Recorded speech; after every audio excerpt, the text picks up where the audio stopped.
green down here.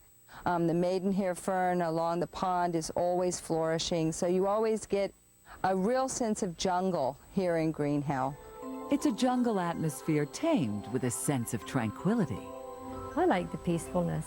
I like it when you can just come around and walk around by yourself and sometimes do a little bit of gardening. This is a garden of earthly delights, a peaceful place in Nassau with a rich history as a restful retreat.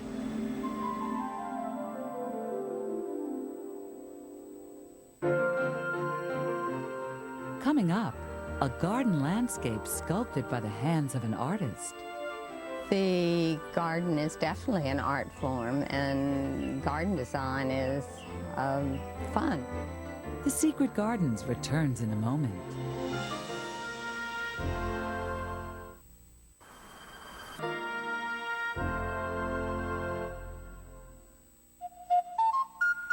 Just 200 miles from the Florida coast, Nassau enjoys stretches of crystalline beach along the Atlantic.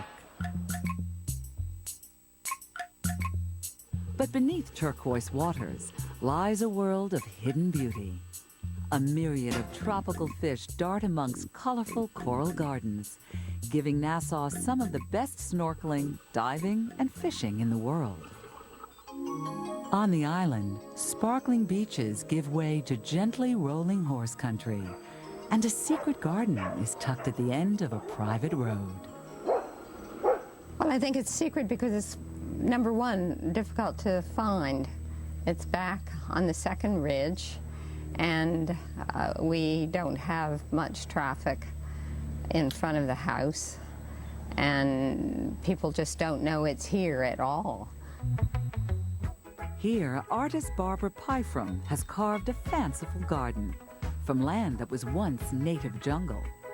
The garden is definitely an art form, and garden design is fun. You have, here in the tropics or subtropics, we have a different palette than most of, with the different textures of the palms and the bromeliads.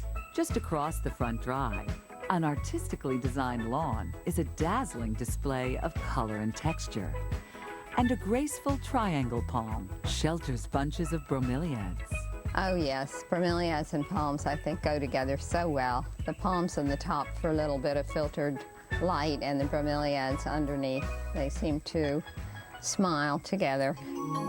In this storybook landscape, a native buccaneer palm sways next to snowy spider lilies, and the garden seems to hold a touch of magic for those who can conjure up images with fertile imaginations.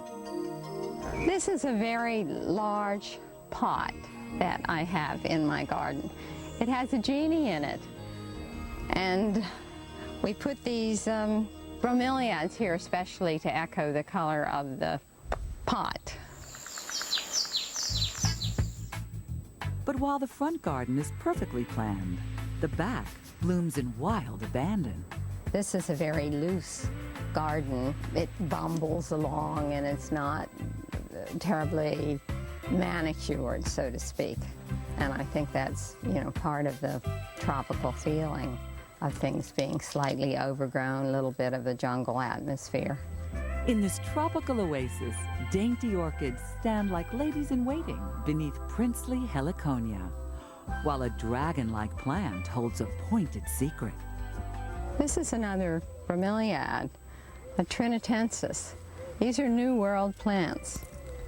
And the secret about these is that the bracts are very showy, and they have these tiny little flowers hidden right in the bract. But even in this natural-looking landscape, some things are carefully calculated to catch the eye. She's called the Green Lady. She's our, as they say in the Bahamas, Wista instead of Vista. And it helps draw the eye to the back of the garden. Further back, in a secluded pool area, a mythical creature gleefully swims. It's a bronze mermaid sculpted by Barbara. In this garden, each day brings something new to discover. It gives me a drink of beauty in the morning, and it's private and tranquil. It's a cool drink that packs a tropical punch. A slice of Bahama bliss hidden in Nassau. The beauty of the Bahamas is perfectly captured in Nassau. From coral sand beaches to underwater wonders to the tropical splendor of its secret gardens. Join us again next time as we discover more hidden treasures in the world's most spectacular secret gardens.